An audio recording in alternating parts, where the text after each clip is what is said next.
अरूज फत्हे दास्तां वो जो जालिमों का सवाल हो। या रब्बी, या रब्बी। रवाना होने के लिए तुम तैयार नहीं हो? मजबूर हूं, मुझे दमिश्क जाना होगा। क्या तुम वहां पर रहते हो?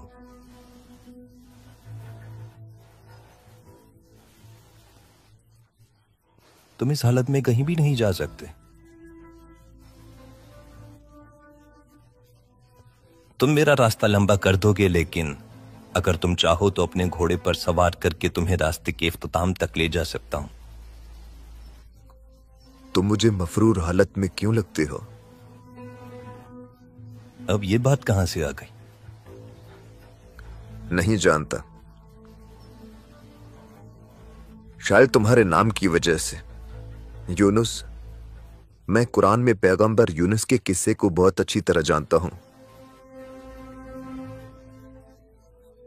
जब उनको दिया गया फरीजा ज्यादा भारी हो गया तो वो अपनी कौम को छोड़कर भाग गए। तुम बताओ, तुम कौन से फरीजे से पीठ फेर रहे हो? नहीं मालूम। शायद इसके लिए मुझे भी किसी मछली के पेट में जाना होगा। ये कैसा इम्तिहान है या रब। उसका दिल मेरे दिल के अंदर धड़क रहा है। वो अभी भी जिंदा है, वो अभी तक सांस ले रहा है, मैं जानता हूं। लेकिन आपका ये खादिम भी आपसे मुत्तफिक है मेरे सुल्तान। मेरे दिल में भी कोई उदासी नहीं। मैं जानता हूं कि वो जिंदा है। दुआ है कि वो जिंदा रहे और सही और सलामत रहे। उसे ढूंढते रहो आजीज। मेरे सुल्तान, मिस्र में जो आपके वफादार हैं और दिरगाम के खिलाफ हैं, उनकी मदद से शहवार की हिमायत करने वाले लोगों पर जुल्म रोक दिया गया है। लेकिन दिरगाम में कोई रहम नहीं है। बदकिस्मती से मौजूदा खबरों के मुताबिक खुसूसन वो लोग जो अहले सुन्नत के ताबे हैं, उनका वजूद खतरे में है मेरे सुल्तान।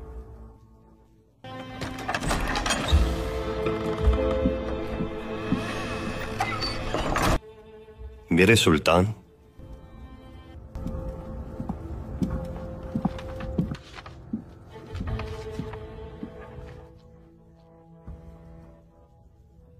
ये बादशाह अमारलिक की तरफ से है। अपनी ताज पोशी के लिए उसने आपको यरूशलेम आने की दावत दी है। वो चाहता है कि मैं शिरकत करूं ताकि सब लोगों को लगे कि मैं उसके बादशाह बनने से राजी हूं। तुमने ये क्यों नहीं बताया कि तुम्हारा कोई दोस्त है? ये दमिश्क का रास्ता नहीं है। तुम कौन हो? शांत हो जाओ, शांत। तुम्हें उस कुएं से निकालकर पहाड़ की चोटी पर मारने के लिए नहीं लाया। रास्ते में कुछ टेम्पलर सैनिक थे, इसलिए मैंने इस रास्ते को चुना।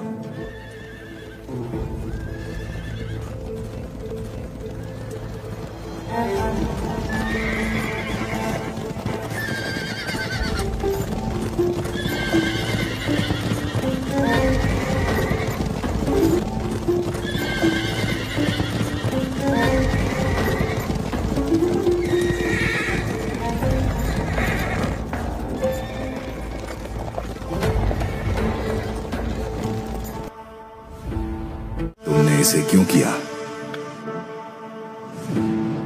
मैंने वादा किया था कि मैं इसे अंत तक ले जाऊंगा। इस धरती ने उन मुसलमानों को बहुत देखा है जो ईसाइयों की रक्षा करते हैं, लेकिन आज मुसलमान की रक्षा करने वाला ईसाई।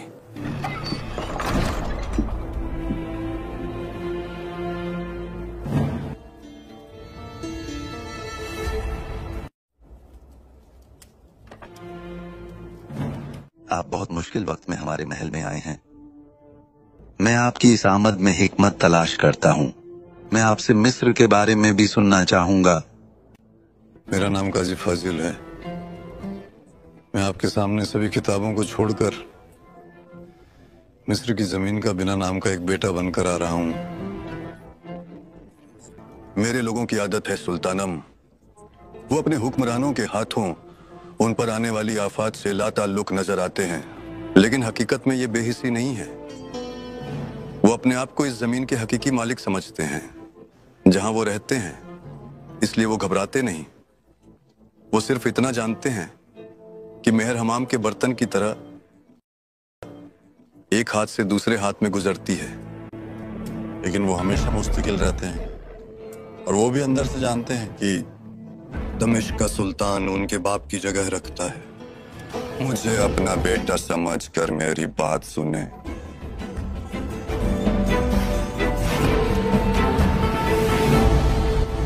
हमने सुना था कि आप किताबत में माहिर हैं, लेकिन हमने देखा कि आप खिताबत में भी माहिर हैं। बोलो बेटा, मैं सुन रहा हूं। बाप बेटे के दरमियान बहुत से जाती मामले होते हैं। सुल्तान अकेले में बात करना मुनासिब है।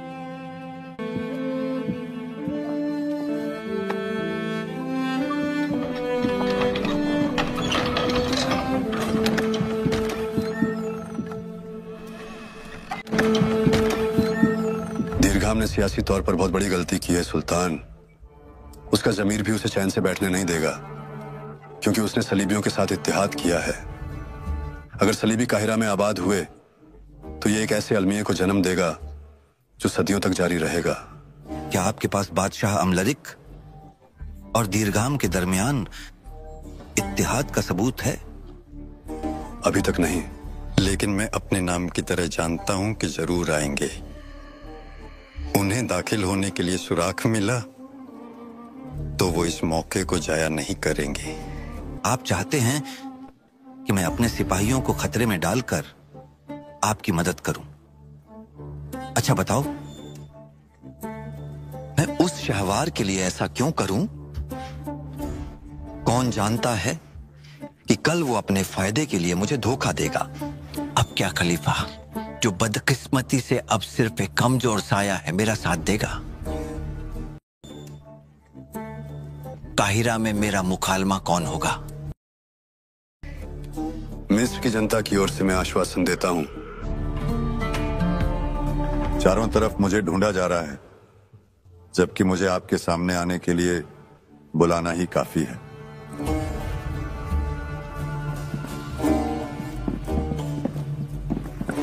अगर हमें पता होता कि आप कहां हैं तो हम बुलाते।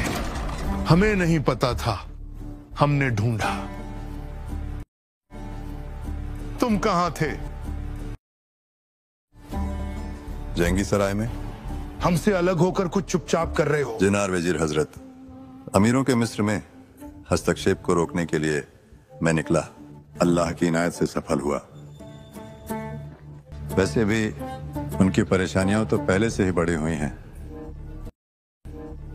अमीर सलातिन लापता हैं, रंग स्याही में हैं। यानी दिशाओं की बारी आएगी। उनके पास न हालत है न ही ताकत। मुझे कैसे पता चलेगा कि आप सच बोल रहे हैं? आपके जासूस जब कायरा के आसपास कोई सेना नहीं देखेंगे तो आप देखेंगे कि मेरी बातें सही हैं वजीर साहब। ये खुशखबरी है। अच्छा, उनके पास कार्रवाई करने की ताकत नहीं है, समझा? और तुम, क्या तुम्हारे पास अपने निर्माण दीवान की जिम्मेदारी निभाने की ताकत है? इसमें कोई शक नहीं है, लेकिन जब आप ये जिम्मेदारी मुझे फिर से सौंप रहे हैं तो क्या आपके पास मुझ पर पूरी और पूर्ण विश्वास है?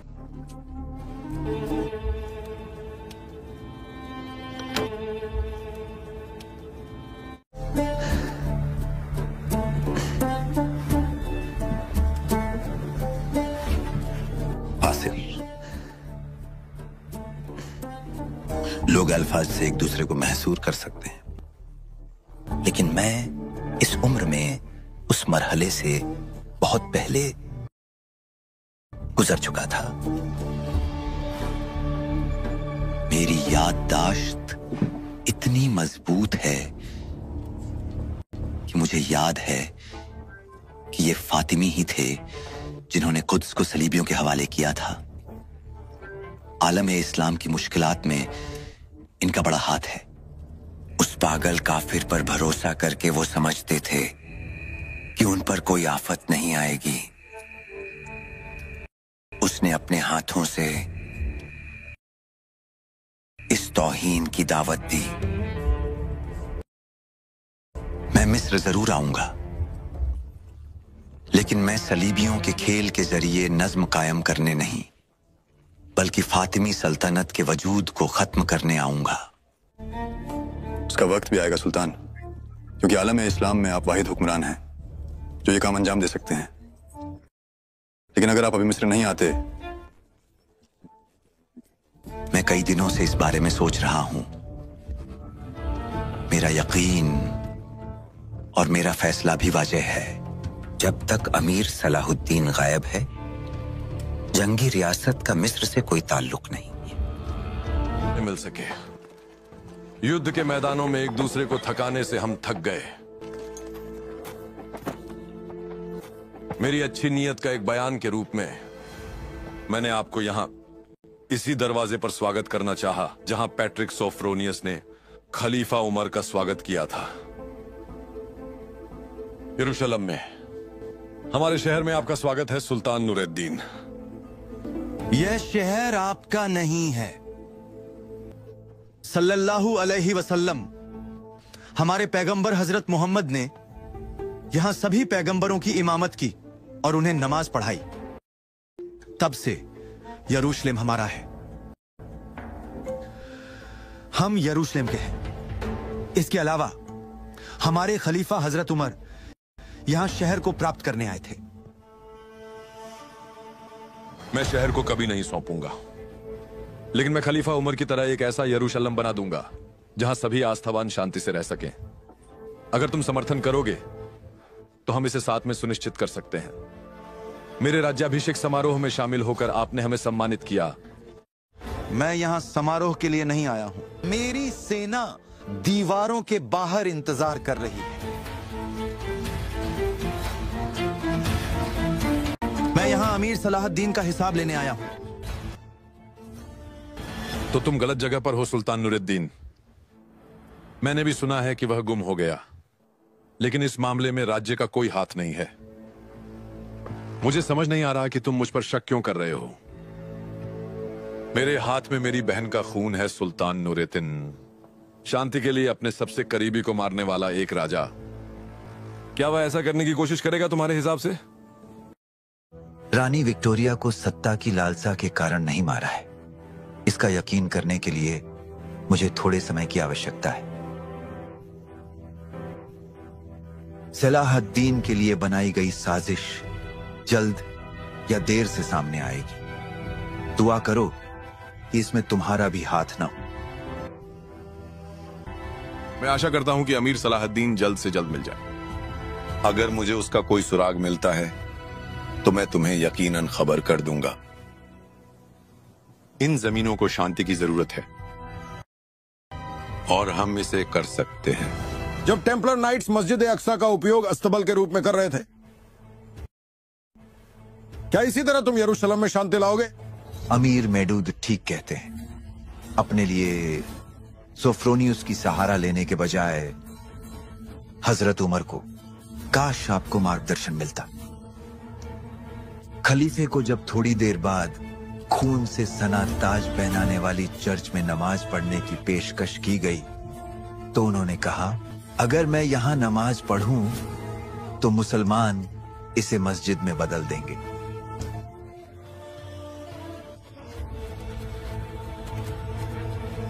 आप निश्चित रहिए, मैं जो करना चाहिए वह करूंगा। कृपया समारोह की ओर बढ़ें। देखें कि दोस्त, दुश्मन, राजा और सुल्तान शांति में यरूशलेम की गलियों में चल रहे हैं। थोड़ी देर में तुम्हारे सिर पर पहनाई जाने वाली वह ताज 65 वर्ष पहले लोगों को मारकर यरूशलेम पर कब्जा करने वाले गोडफ्री का मुकुट है। तुम जो तलवार पहनोगे वह उसकी तलवार है।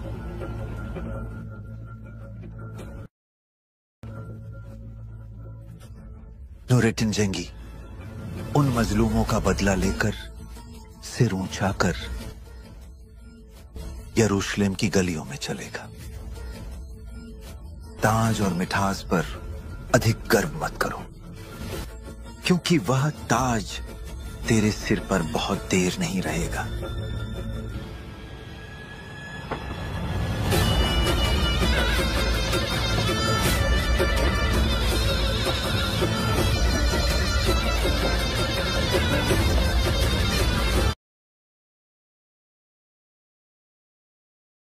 अस्सलाम वालेकुम नाज़रीन। इधर सिकंदर बेग जब से मुसलमान हुआ था पहले से भी ज़्यादा बदतमीज़ और वाहियात हो गया था। वो जितनी देर घर पर रहता मार्सी को बुरी नज़रों से देखता रहता। मार्सी बचपन से ही सिकंदर बेग की आदत को नापसंद करती थी। वो बचपन से ही चिड़चिड़ा, बदतमीज़ और हदशठ था। शायद उसके इस तरह बदमिजाज होने की वजह यह रही कि उसके सामने उसके बाप जान कसरियाज को सुल्तान मुराद खान सानी ने ज़िल्लत में शिकस्त दी थी और उसे उसके 3 छोटे भाइयों समेत पर यरगमाल बनाकर इतनी दूर अदरना आना पड़ा। और इस पर मुस्तजाद ये था कि उसके तीनों छोटे भाई बचपन में ही उसकी आंखों के सामने इस दियार गैर में मौजूद बीमार होकर मर गए। ये सब कुछ सिकंदर बेग के हालात का तकाजा था और कुछ मार्था का चर्ब ज़बान साजी किरदार के सिकंदर बेग इस कदर मुंतकिम मिजाज और मगरूर वाक़यात हुआ था। आज मार्सी ने एक मरतबा सिकंदर बेग को मुकाबले का मैदान जीते देखा तो उसके रग पे में मायूसी और गुस्से की लहर दौड़ गई। आज खसूसी तौर पर उसके गमों उस गुस्से की एक बड़ी वजह यह थी कि अली सुबह घर से निकलने से पहले सिकंदर ने मार्सी से कहा था, आज शमशीर जनी के मुकाबलों का दिन है। मैं एक बार फिर अदरना का सबसे बड़ा जंगजू तस्लीम किया जाऊंगा। यह हकीर तुर्क मेरे मुकाबले की हिम्मत नहीं रखते। आज अगर मैं फिर जीत का तमगा लेकर लौटा तो चच्ची मार्था से तुम्हारा हाथ मांग लूँगा। सिकंदर बेग मार्था को चच्ची कहकर पुकारता था। मार्सी ने इतना सुना कि तो गुस्से से चेहरा लाल करते हुए कहा, इतना तकब्बुर मत करो। दरअसल सुल्तान तुम पर एतमाद करता है। ये वजह है कि शाही एहतराम में तुम्हारे सामने कोई नहीं आता। मुझे यकीन है कि यनीचरी का कोई भी सिपा सालार कोई भी सालार तुम्हें आसानी से शिकस्त दे सकता है। सिकंदर बेग मार्सी का ज़हर आलूद जुमला सुनकर गुस्से से पैर पटकता हुआ घर से निकल गया और अब मार्सी देख रही थी कि यनीचरी का एक सालार सिकंदर बेग से बुरी तरह मात खा चुका था। मार्सी की नज़रें मैदान से हटकर अपने पैरों में आ चुकीं और वो आज सुबह का मुकालमा याद कर रही थी जब सिकंदर ने उससे कहा था कि मैं तुम्हारी माँ से तुम्हारा हाथ मांग लूँगा। मार्सी शदीद बेचैन थी और आने वाले वक्त से हिरासां थी। मार्सी की निगाहें झुकी हुई थी कि अचानक उसे स्टेडियम में शोर सुनाई दिया, ज़ोरदार तालियों का शोर। मार्सी ने चौंक कर मैदान में देखा तो मारे हैरत के अपनी नशिस्त पर उछल कर रह गई। एक अजनबी नौजवान जिसके जिस्म पर अरबी लिबास था स्टेडियम की एक जानिब से एक सफ़ेद घोड़े को एड़ लगाता हुआ दाखिल हुआ। नौजवान को खदोखाल भी इजाज़त थी। उसके नीचे तुर्क नस्ल का बेहतरीन घोड़ा था और उसके दाहिने हाथ में एक भारी और चमकदार शमशीर थी। उसके जिस्म पर ना ही ज़िरा थी और ना ही पेश कब्ज़ और इसके सर पर आईनी खुद की बजाय खालिस हिजाती तर्ज का अमामा था। नौजवान की उम्र ज़्यादा से ज़्यादा 70 बरस रही होगी। तमाशाई पूरे जोश से तालियां बजा रहे थे। अजनबी नौजवान आता देखकर सिकंदर के माथे पर शिकने नज़र आने लगी। उसे इस अरब नौजवान की मदद आमद पर शदीद हैरत थी। स्टेडियम के एलानची ने बाआवाज़ बुलंद किया कि और कहा और लोगों को बताया कि अजनबी नौजवान का नाम कासिम बिन हिशाम है। ये हजाज के शहर मक्का का रहने वाला है जहाँ इस्लाम का अवलीन सूरज तलू हुआ। एलानची ने बताया कि कासिम उस्मानी तरबियत अगा के शमशीर जनी के उस्ताद ताइनीन शाह हिशाम का छोटा भाई है। इस ऐलान के साथ सुल्तान मुराद खान सानी के चेहरे पर भी हैरत व इश्तियाक की लहर दौड़ गई और सुल्तान के पहलू में बैठा तो उमर शहजादा मोहम्मद भी हैरत से चौंक उठा, लेकिन मार्सी की हालत सबसे ज़्यादा अजीब थी। वो अपनी नशिस्त पर बार बार पहलू बदलते और मिठाइयाँ भेज कर अपनी जज्बात का इजहार करती। अरब शहवार सिकंदर बेग के सामने आया तो सिकंदर ने मुस्कुराने की कोशिश की। उसने अरब शहवार को हस्बे साबिक हकारत की नज़र से देखते हुए कहा, नौजवान, मैं तुम्हारे चेहरे पर जुर्रत और बहादुरी के नक्श देख रहा हूँ, लेकिन अफसोस तुम्हारा तमाम तर एतमाद सिकंदर बेग के पहले वार से ही खाक में मिल जाएगा। ये मक्का नहीं, तुर्की सल्तनत का दारुल खिलाफा और अदरना है, और मैं सुल्तान मुराद खान सानी का सबसे मजबूत शमशीर जन हूँ। कासिम सिकंदर बेग के फिरौनियत से भरपूर लहजे को महसूस करके आरिफाना अंदाज में मुस्कुराया और फिर इंतहाई नपे तले अंदाज में मुखातिब हुआ। मैं वक्त से पहले बुलंद बांग दुआओं का कायल नहीं, मैं सिर्फ इतना जानता हूँ कि मेरे बदन में खालिद बिन वलीद का खून दौड़ रहा है। मेरी शदीद ख्वाहिश है कि मैं आज एक तुर्क शहजादे को इजाज़ी शमशीर का लोहा दिखा सकूं। कासिम ने इतना कहा और अपने घोड़े को एड़ लगा दी। सिकंदर पूरी तरह तैयार था। कासिम ने तलवार फिजा में बुलंद की और खालिस अरबी लहजे में अल्लाहु अकबर कहकर सिकंदर पर टूट पड़ा। सूरज की शुआएं कासिम की चमकदार तलवार पर पड़ी और तमाशाइयों की आंखें चंदिया गईं। ये मैं तलवार की चौंध नहीं थी, बल्कि आसमानी साइका की लपक थी। कासिम के ताबड़तोड़ हमले सिकंदर के लिए अजीमत का पैगाम थे। सिकंदर की तमाम चालें धरी की धरी रह गईं और वह मुसलसल हर वार को अपनी तलवार पर रोकने लगा। बज़ाहिर ऐसा लग रहा था कि कासिम जल्द थक जाएगा। मार्सी कासिम के हर वार के साथ उछल जाती। वो अब अपनी नशिस्त पर खड़ी हो गई थी। तमाम तमाशाई चीख कर कासिम को दाद दे रहे थे। सुल्तान बेसाख्ता मरहबा मरहबा पुकार रहा था और शहजादा मोहम्मद अपने शाहाना मर्तबे को भूल कर बिल्कुल बचगाना अंदाज में तालियां बजा रहा था। शक्लख्त कासिम ने नई चाल चली और अपने आप को थका हुआ जाहिर करना शुरू कर दिया। सिकंदर ने कासिम के वार में कमज़ोरी महसूस की तो अपने डूबते हुए दिल को हौसला दिया और बढ़कर कासिम पर हमला कर दिया। अब कासिम सिकंदर के हर वार से अपने आप को बचाने की कोशिश करता हुआ महसूस हुआ। उसका घोड़ा मुसलसल उल्टे कदमों पीछे हटने लगा और उसकी तलवार पैदर पे सिकंदर के वार सहने लगी। सिकंदर भी बुरी तरह थक चुका था और चाहता था कि किसी तरह जल्द ये मुकाबला ख़त्म हो। अचानक कासिम ने घोड़े की पुश्त पर अपने पाँव खींच लिए और ज़ेन पर अकड़ों बैठ गया। अगले लम्हे तमाशाई कासिम का करतब देखकर हैरान रह गए। कासिम ने अपने बदन का बोझ अपने पैरों पर डाला, एक झटके से खड़ा हो गया। पूरा स्टेडियम एक साथ तालियों से गूंज उठा। अब दराज कद कासिम सिकंदर से बुलंदी पर था और हमला करने में इसकी पोजीशन को फौकियत हासिल थी। इसने घोड़े की ज़ेन पर खड़े होकर पहले वार इस कदर भरपूर और ज़ोरदार अंदाज में किया कि सिकंदर के छक्के छूट गए। फरते जज्बात से मार्सी की चीख निकल गई। सिकंदर बेग दराज कासिम के पहले वार को ही ना सह सका। कासिम की शमशीर किसी आईनी गर्ज की तरह सिकंदर पर गिरी। सिकंदर ने अपनी तलवार आगे करके कासिम के वार को रोकना चाहा, लेकिन ज़रब इतनी कारी थी कि सिकंदर घोड़े की पुश्त पर संभल न सका और नीचे गिर गया। कासिम ने किसी बाजी गर की तरह घोड़े की पुश्त से छलांग लगाई और सिकंदर के संभलने से पहले ही उसके सर पर सवार हो गया। सिकंदर के माथे पर पसीने की बूंदें चमकती देखकर मार्सी खिल उठी। सुल्तान मारे इश्तियाक के खुद तालियां बजाने लगे। कासिम ने ज़मीन पर कदम रखते ही सिकंदर को आड़े हाथों लिया। सिकंदर अभी पूरी तरह संभल भी ना पाया था कि कासिम ने बिजली की सी तेज़ी के साथ उस पर हमला कर दिया। अब सिकंदर को अपनी नशिस्त साफ नज़र आ रही थी। कासिम ने यकलख्त पहलू बदला और अच्छा असल कर सिकंदर के बाएं पहलू पर ज़ोरदार ज़रब लगाने का झांसा दिया।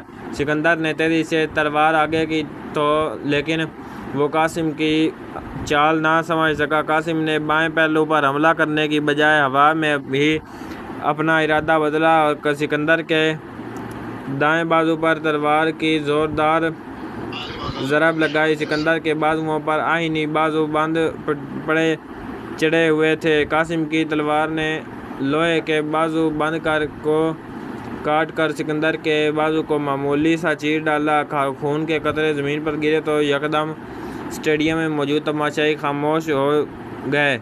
कासिम ने सूरत हाल के नज़ाकत पर गौर किया और यकलक अपने ताबड़तोड़ हमलों का सिलसिला रोक दिया। वो सिकंदर को पीछे ताब खाता छोड़कर चंद कदम पीछे हट आया।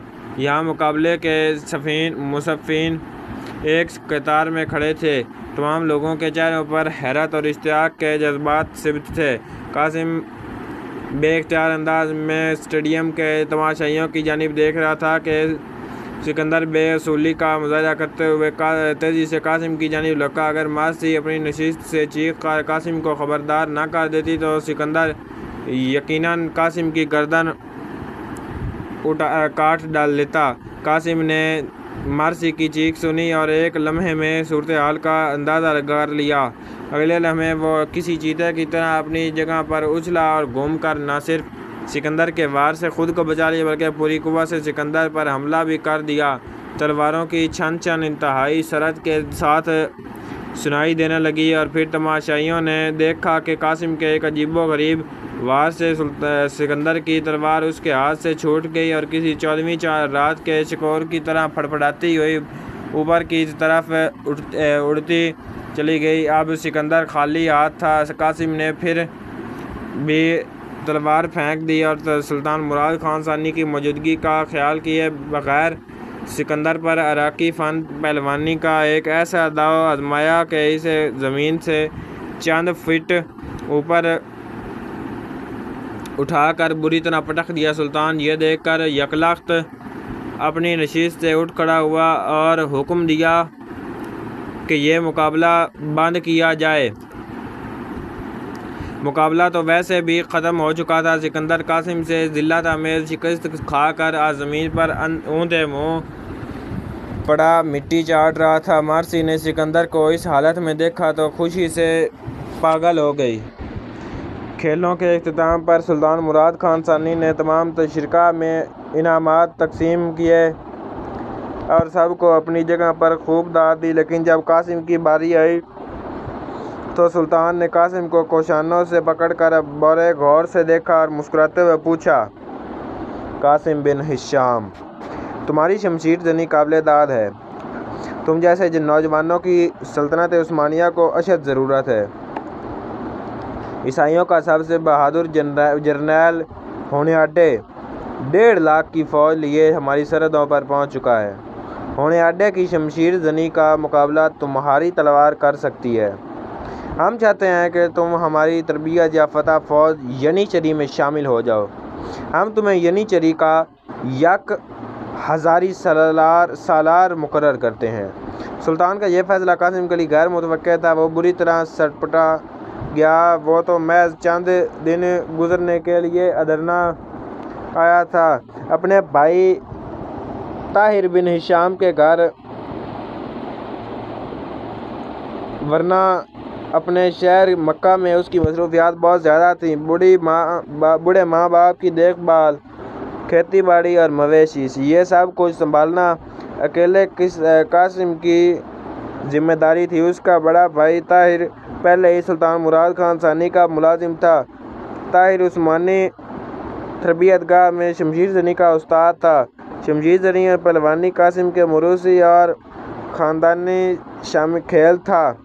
उसका बाप हिशाम हिजाज का नामी ग्रामी पहलवान रह चुका था। कासिम यहाँ अपने भाई से मिलने के लिए आया था। वो अभी कल ही यहाँ अदरना में वार्द हुआ था। यहाँ आकर उसे सालाना त्यौहार का इल्म हुआ तो वो बहुत खुश हुआ और अपने भाई ताहिर के साथ अली अल सुबह यहाँ स्टेडियम चला आया। और अब ये अचानक इफ्तार जो उसके सर पर आ पड़ी थी उससे संभाली ना जा रही थी। उसने तो सिकंदर को तकब्बुर की सज़ा देने के लिए अपने भाई के मशवरे से इस मुकाबले में हिस्सा लिया था। लेकिन अब सुल्तान उसे मुस्तकिल तौर पर यहाँ अदरना में काम करने के लिए मजबूर कर रहा था। सुल्तान की बात सुनकर कासिम सिकते में आ गया। कासिम को खामोश खड़ा देख कर सुल्तान ने फिर कहा, क्या तुम्हें खुशी नहीं हुई नौजवान? अभी तुम कम उम्र हो, इसलिए हमने तुम्हें यक हज़ारी सलार बनाया है। लेकिन अगर तुम इस ओहदे में खुश नहीं तो हम तुम्हें तुम्हारी कमान में 5000 सिपाही बेहतरीन देने के लिए भी तैयार हैं। अब तो जैसे कासिम गहरे ख्वाब से जाग उठा। उसने चौंक कर सुल्तान की जानिब देखा और फिर किसी कदर झिझकते हुए कहने लगा, नहीं सुल्तान मुअज़्ज़म, मैं किसी ओहदे के लायक की वजह से खामोश नहीं, बल्कि मेरी खुशी की वजह मेरे वालिदैन हैं। अपने वालिदैन और माल मवेशी की देखभाल के लिए घर पर मैं अकेला हूँ, जबकि मेरे बड़े भाई ताहिर बिन हशाम आपके मौस्किर में शमशीर जनी के उस्ताद हैं। सुल्तान ने खामोशी से कासिम की बात सुनी और फिर बड़े नरम लहजे में कासिम से मुखातिब हुआ। माल मवेशी या घर बार दुनियावी ज़िंदगी का सहारा है। नौजवान, एक सच्चे मुसलमान और सिपाही के लिए दुनियावी ज़िंदगी से ज़्यादा आने वाली ज़िंदगी की कदर कीमत है। तुम अपने अंदर की सिपाही और माहिर शमशीर जान को माल मवेशी और खेती बाड़ी पर क्यों ज़ाया करना चाहते हो?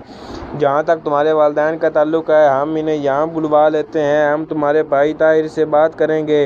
अब कासिम के पास कोई चारा ना था। उसने खामोशी से सर तस्लीम खम किया। सुल्तान कासिम की रजामंदी से बहुत खुश हुआ और अपनी बेहतरीन फौज यानी चली के सिपा सलार को बुलाकर हुक्म दिया कि वो कासिम बिन हिशाम की कमान में 5000 सिपाहियों का लश्कर मुकर्रर कर दें। कासिम को हैरत थी कि सुल्तान ने महज उसकी शमशीर जनी देखकर इतना बड़ा फैसला सादिर कर दिया, लेकिन इसके साथ वो खुश भी था।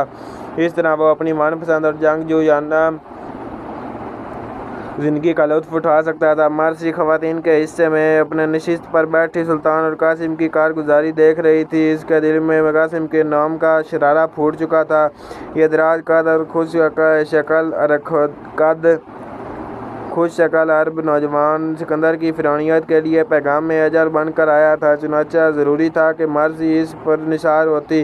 वो मीठी मीठी नज़रों से कासिम बिन हिशाम का गंदमी चेहरा देख रही थी। जब तक कासिम सुल्तान के पास खड़ा रहा, मारसी उनकी जानिब मुतवज्जा रही। जो ही कासिम सुल्तान से अलग हुआ, मारसी की नज़रें उसके कदमों का ताक़ुब करने लगी। वो दूर मुअज़्ज़िज़ीन शहर की नशिस्तों पर अपना भाई के करीब जाकर बैठ गया।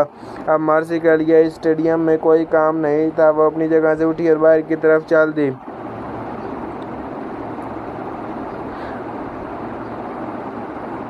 घर पर मार्था ने मारसी को आड़े हाथों लिया। लड़की, तुम्हारे इतवार बिगड़ते जा रहे हैं। आज सुबह तुमने फिर सिकंदर बेग के साथ अलखानी का मुजाहिदा किया। मार्था के इस जुमले पर मारसी का मुंह लटक गया। वो किसी कदर फंकारते हुए लहजे में बोली, अम्मी हुजूर, आप दिल से यह ख्याल निकाल दीजिए कि मैं सिकंदर बेग की दुल्हन बनूंगी। मुझे आपका लाडला एक आंख नहीं बाता। मार्था गुस्से से बोली, खबरदार, अगर कोई उल्टी सीधी बात मुंह से निकाली तो बदबख्त लड़की तो अपनी औकात क्यों भूल जाती है। सिकंदर बेग अल्बानिया के शहजादा है और अनकरीब होने वाला बादशाह, जबकि हम महज इसके ग़ुलाम। सिकंदर बेग से ज़्यादा तुम्हें कोई खुश नहीं रख सकेगा।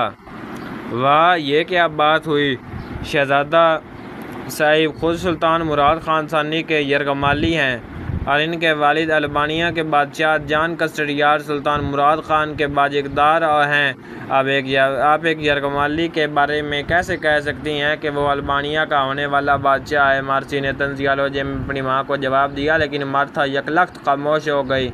वो दूसरी मरतबा ये नहीं कहना चाहती थी कि सिकंदर बेग अल्बानिया का होने वाला बादशाह है।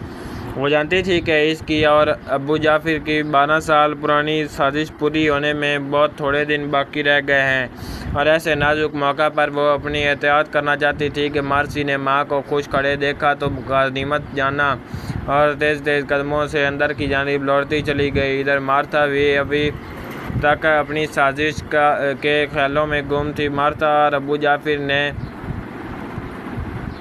सिकंदर बेग को पूरी तरह अपने जाल में फंस रखा था।